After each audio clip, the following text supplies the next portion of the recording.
Pro Group Management, workers' comp that works for you.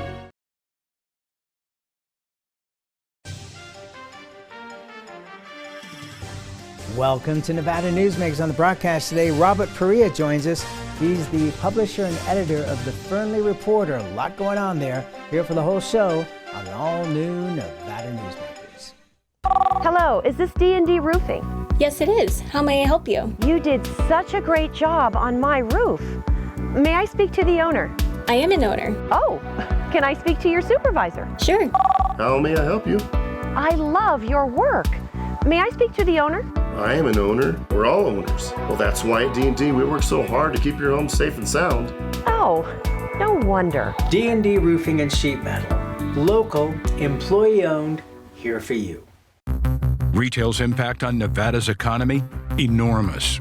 8,600 businesses, large and small, employing 145,000 workers. And last fiscal year, retail paid tax on nearly $60 billion in sales. We're the Retail Association of Nevada. We support retail, we help it grow, and we mean business. RANNV.org. Take a look at Pro Group Management and see how your workers' comp requirements can be met head-on. By taking a proactive approach, Pro Group can assure that your company is meeting or exceeding state and federal standards. As you move forward in your industry, Pro Group moves with you, simplifying regulatory tasks, clearing the way so you can get the job done and look to your future success. Pro Group Management, workers' comp that works for you. Do you play golf? The Optimist Club of Reno is hosting the inaugural Ray Pezzanella Memorial Golf Tournament on June 3rd at Red Hawk Golf Club. For more information, go to pezgolf.org. Funds raised to go to benefit local children's programs. Nevada Newsmakers Studio is located at the headquarters of the Nevada Trucking Association. Motion and purpose are a truck's greatest virtue. This is Nevada Newsmakers with host Sam Shad, a no-holds-barred political forum. Now, from the Nevada Newsmakers broadcast headquarters, here is Sam Shad. And back on Nevada Newsmakers, we're very pleased to welcome back to the program Robert Perea. He is the publisher and editor of the Fernley Reporter. And it is an absolute pleasure to have you here. And I have to tell the story of what happened with you hosting the show. So, my good friend Rachel Dahl, who is the publisher and editor of the Fallon Post, was training to be a host when I was on vacation. And she had come in and done a couple of shows as co-host, and she was all primed and excited and ready to go. I'm in Hawaii on vacation, and suddenly I get an email from her saying, I got COVID, but don't worry, the guest that I've got, Robert Perea, knows these folks and they know the issues, so would it be okay for him to fill in? And as I'm sitting there 3,000 miles away going, oh my goodness, absolutely, and you did a magnificent job. And I thank you so much for doing that, and you did it for us for 2 weeks, and we really appreciate you doing that. Well, I appreciate the invite to come in today, and that one, it was lucky for me that the people that she had scheduled for the show, as she mentioned, were people that I know and topics that I was familiar with, but never done anything like this before. And I showed up the first day expecting to be a co-host because I knew that's what she was doing, and so I didn't know until I got here. I said, "Where's Sam?" Yeah. Talk about being thrown in the deep end. So you did magnificently, and I got a ton of compliments on you from lots of people who I respect. They said you asked great questions and you were a great host, and nobody realized that you'd had absolutely no prep whatsoever. So, man, if there's ever a fire, I'm calling you because you'll be the one I'd want to put it out. So, like me, you run an independent ship, and how tough is that in this world to be running an online paper and getting sponsorships to be able to make that work? The hardest part is when there's a whole lot that you don't even think about that you have to do when you decide to get started. First of all, you know, I've been a reporter since 1993, and the reporting part of it is easy, figuring out what I'm going to cover and, you know, going out, covering the story, taking photos, write the story, get it posted. That's the simple part. But there's all the admin stuff that you have to do that I never really thought about when I get started. The sponsorships part, like you mentioned, that's very difficult for me to do.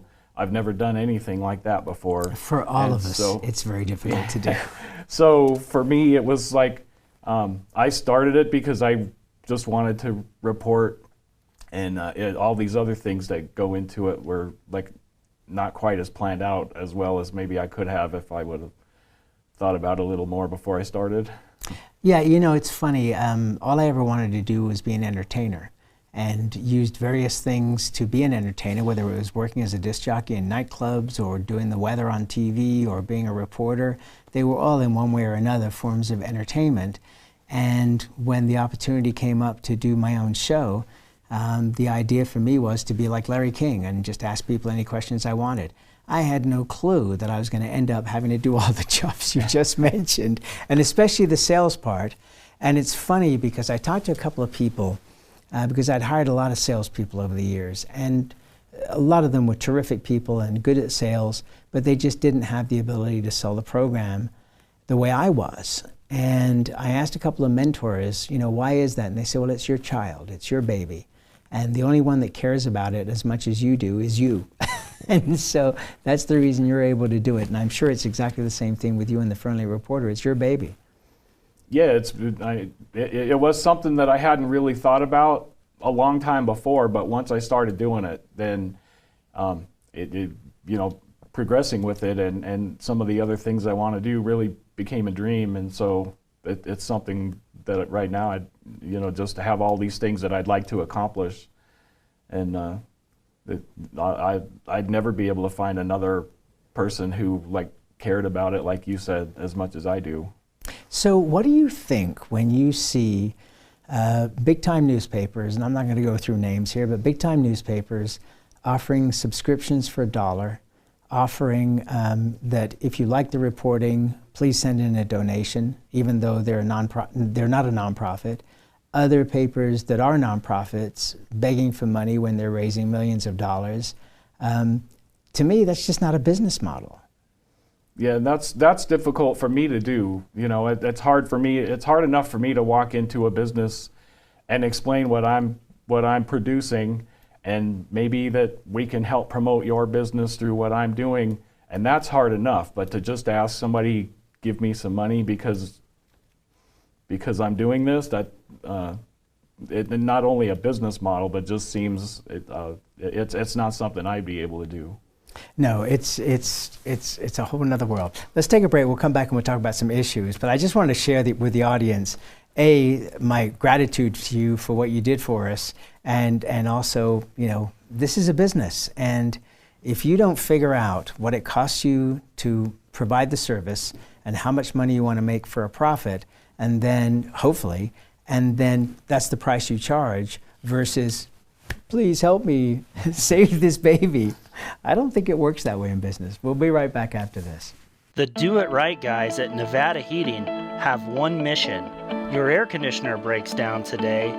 We fix it today. Why sweat for days while your air is down when Nevada Heating can get the job done today and you can get cool again? For nearly 50 years, locally owned Nevada Heating has been getting the job done right. Call today at 323-5585 or see us online at nevadaheating.com.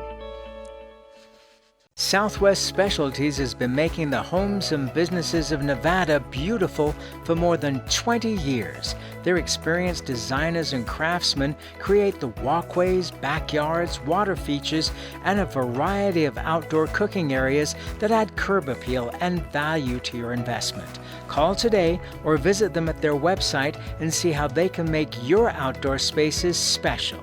Southwest Specialties, creative, distinctive, beautiful. Brian Culpa Photography was born in the rolling hills of Massachusetts, and now he can help you experience the stunning beauty of Nevada in a whole new way through the power of flight. Flying has always been a passion for Brian, and at Brian Culpa Photography, he can make your imagination soar. Brian has the creative mind and tools to tell your unique story. Experience the bird's eye view at brianculpaphotography.com. Nevada Builders Alliance has been protecting the interests of the construction industry for over 50 years. Our programs save members thousands of dollars every year and allow them to provide much-needed benefits to their employees. Our industry also allows Nevada to grow. If you're thinking about a career in the construction industry, reach out. And if you haven't thought of a career in construction, what are you waiting for? We are the Nevada Builders Alliance. This is Nevada Newsmakers. And back on Nevada Newsmakers, we continue our conversation with Robert Perea. He is the editor and publisher of the Fernley Reporter. If people want to find the Fernley Reporter, they can either Google it or what's the URL? It's fernleyreporter.com. Okay. So here's how I think of Fernley, and you tell me just how wrong I am if I'm wrong. But with Reno growing and Sparks growing like a weed, the Tahoe Reno Industrial Center between Sparks and Fernley, and available land in Fernley a lot cheaper than it would be in the more metro areas, that over time Fernley ends up being a much larger community because of the growth there, plus the fact that people want to put these industrial parks into Fernley. There's one already that's doing very well, a couple of more on the books. Am I right that this is going to be a boom town, or am I mistaken? Yeah, it's somewhere in the already beyond the beginning stage of that in the first place. The population has basically doubled in the last 10 or 12 years as it is. It's about 23,000 right now. In 2018 or 17, the state demographer had projected that by 2035, Fernley would be at 35,000 people, and I think the current projection would be that it would even be greater than that. It's right in the middle of a boom right now.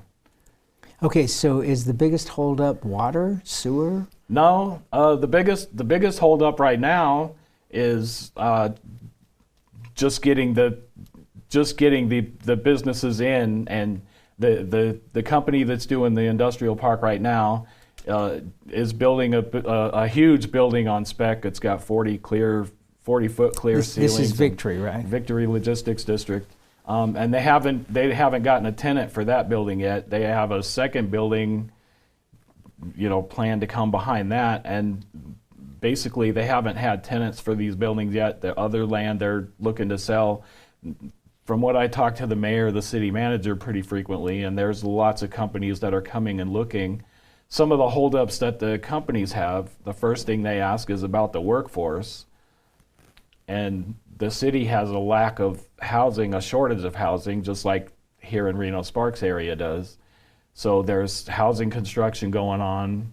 All of these things tie together, but the city has plenty of water, sewer capacity. I mean, obviously they need to expand for some of those projects, but then also some of those projects will bring the expansion with them. Some of the development does that. So let me ask you about this. A lot of the concern that comes to me from the Fernley City Council is the canal that goes out to Fallon. It's being lined, and that means that there won't be seepage, and they're very concerned about the recharge of the areas that for years have had the seepage from this canal. Does that not affect what you're talking about? The city has 10,000 acre feet per year of Truckee River water that they have rights to, that they're not using at all right now, because their water treatment plant was built to treat groundwater and not surface water. And with groundwater, you're removing minerals. With surface water, you're removing bacteria. So they're two different processes. So they would have to do some retrofits to their water treatment plant to be able to use the surface water. But right now, they're not tapping into that 10,000 acre feet a year at all. That's very interesting. And so that would almost double their water capacity from where they're at now.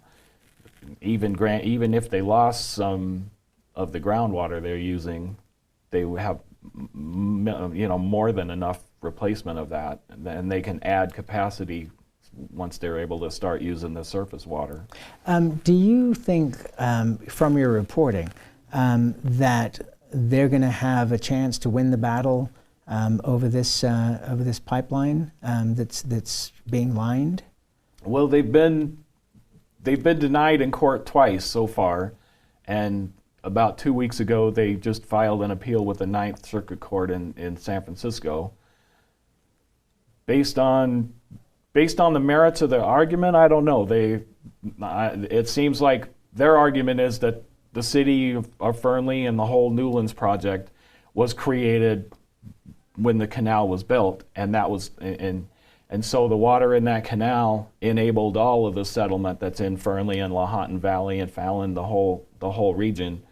And it was the Newlands project that brought that in and built the canal, and the water from that canal is what made all of that population possible. The Bureau of Reclamation, at least this is according to the city's attorney, they believe that the Bureau of Reclamation says that they have no right to that water at all.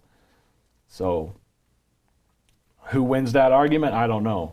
But a district court judge in Reno has already ruled twice against the city. So, but you don't feel, again, from your reporting, that if they would lose the rights to, and I don't know how you account for seepage unless you put a tap on there and remove the amount of water that was seeping out, but that they have enough water for the growth that they have already. Yeah, with the surface water they have enough water to serve a much greater populace than they have even now. Maybe not as much as they would if they had both sources. So it depends on how much water would they actually lose if the canal was, and that's a matter of debate too, because the groundwater aquifer has pretty much stayed the same level through the years with the amount of water that they're drawing out of it. And to think how fast that water would, if it would deplete as fast as they think it will, if the canal was, if the canal is lined, I know they have scientific models and stuff, but that still seems hypothetical to me. Well, of course, in Nevada, as it is everywhere in the arid West, water is for fighting. Let's take another break, and we'll be back with Robert Perea. He is the editor and publisher of the Fernley Reporter right after this.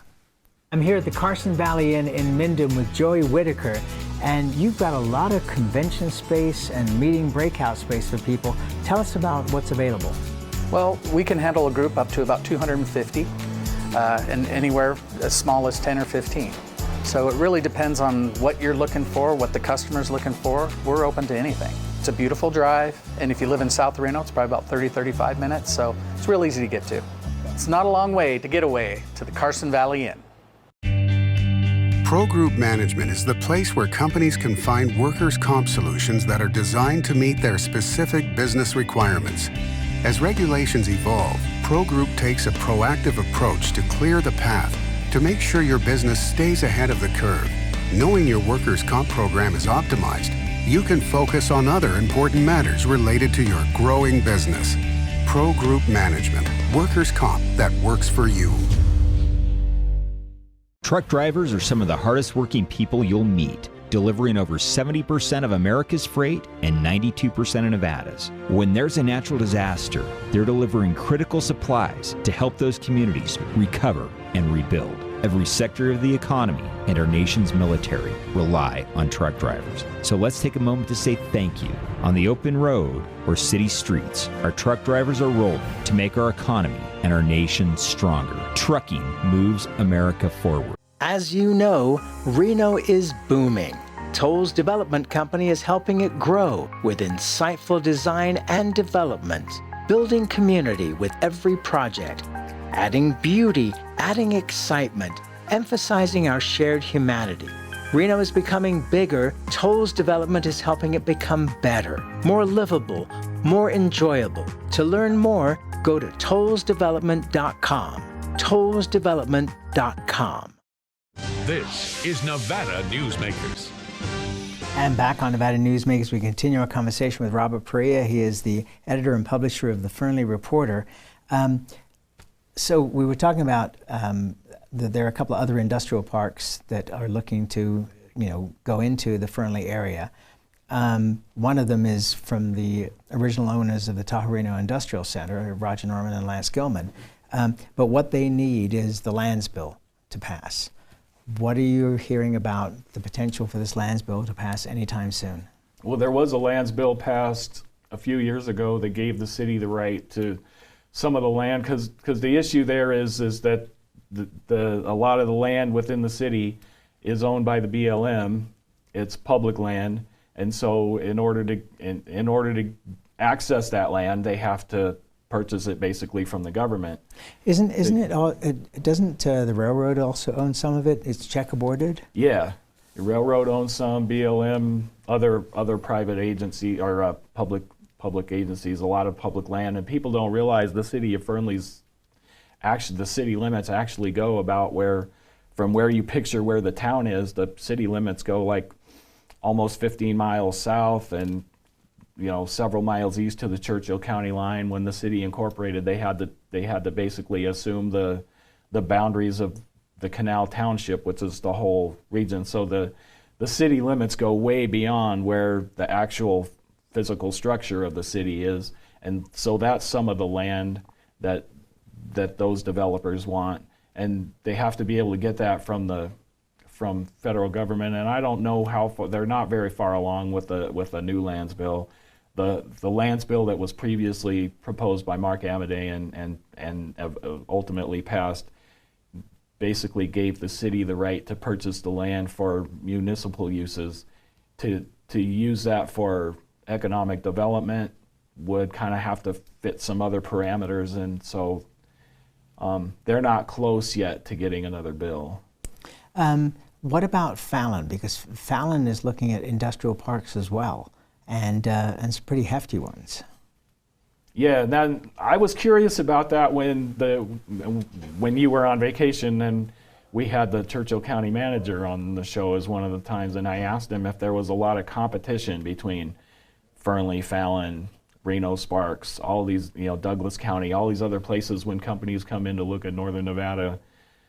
And he said there is, but a lot of times it's just dependent upon which business might fit more in a community. So there might be businesses that would be more attractive. Some places want to be, especially if they're a business that ties in somehow to Tesla. Like some of the businesses that have come into the Fernley industrial area in the past 6 or 8 years have been companies that kind of tie in with Tesla. They produce products that Tesla uses, or something similar to that. So those kind of companies would want to be closer to Tahoe Industrial Reno Center than they would want to be out by Fallon or out in Douglas County.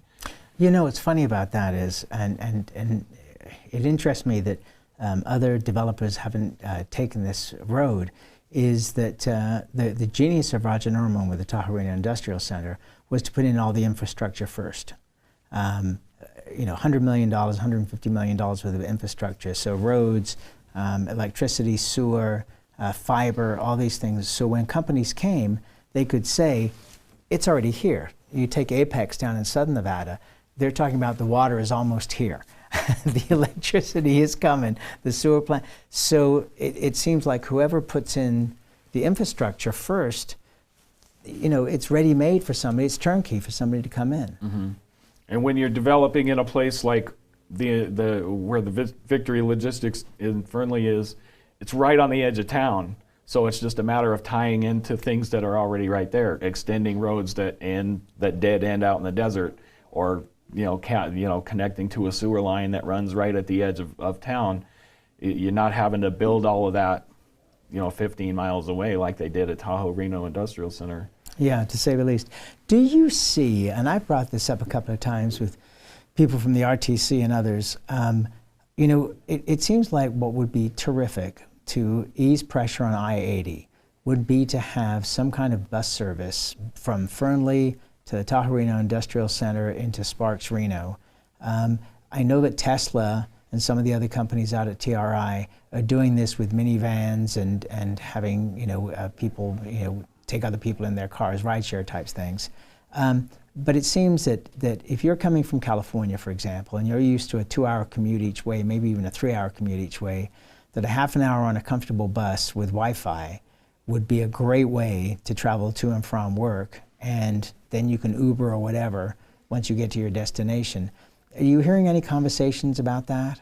No, though what I'm hearing about is arguments about what the best way to ease traffic off of 80 by building other paths.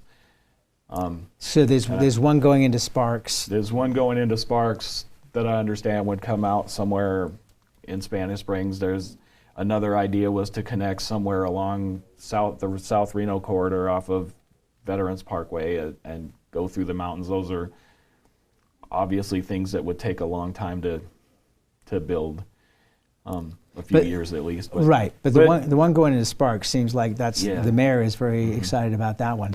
And also, Lee Gibson, who used to be the head of the RTC, has said that widening I-80 is not as big an issue as people have made it out to be, that it could be done without taking out mountainsides, so we'll have to see. We're out of time today. I thank you so much for coming in. Let's talk more, because it seems to me that with Reno Sparks just running out of industrial space and commercial space, that Fernley is going to be an area that we're all going to be interested in, and a great place to find out everything about Fernley is the Fernley Reporter. So thank you for being here. Thank you for helping us out, and come and host when I'm on vacation, but knowing in advance that I won't be here. Yeah. Well, I appreciate the invitation, and I appreciate the opportunity when you were gone, and look forward to it. We'll have you back. Thank you, man. All right. Bye-bye now, and we'll be right back. Hey guys, are you watching the game at a friend's or the bar again because you can't watch at home with your wife? Or worse, because she kicked you out and kept your couch, your flat screen, and your kids? What's the one thing a man needs when he loses a good woman? A good lawyer. And when he loses a bad woman, he needs a great lawyer. What makes a good woman a bad woman? You tell me. You're the one that can't watch the game in your own home. I'm men's rights attorney Marilyn York, and I represent men in divorce, custody, and family law matters. Ahern Rentals began as Signal Gas Station on Las Vegas Boulevard. Founder John Ahern grew the business by offering rentals. His son Don built on John's legacy, growing Ahern Rentals into the largest independently owned American rental company, with 89 locations in 30 states. Don also brought his experience and vision to equipment manufacturing with Extreme Manufacturing and Snorkel. Today, Ahern Rentals continues to bring its family values to a new generation. Learn more at ahern.com. Because of UMC, I'm putting my free time to good use. Because of UMC, she keeps me on my toes. Because of UMC and this guy, I'm here. UMC, the highest level of care in Nevada.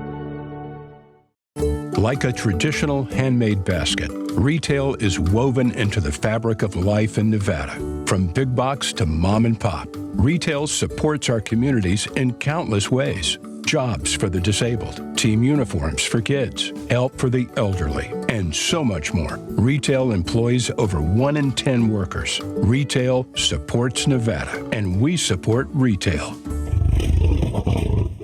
RANNV.org. As always, you can watch Nevada Newsmakers 24 hours a day at nevadanewsmakers.com. You can also check our archive going back to 2005 on our website. Again, nevadanewsmakers.com. We'll see you on the next show.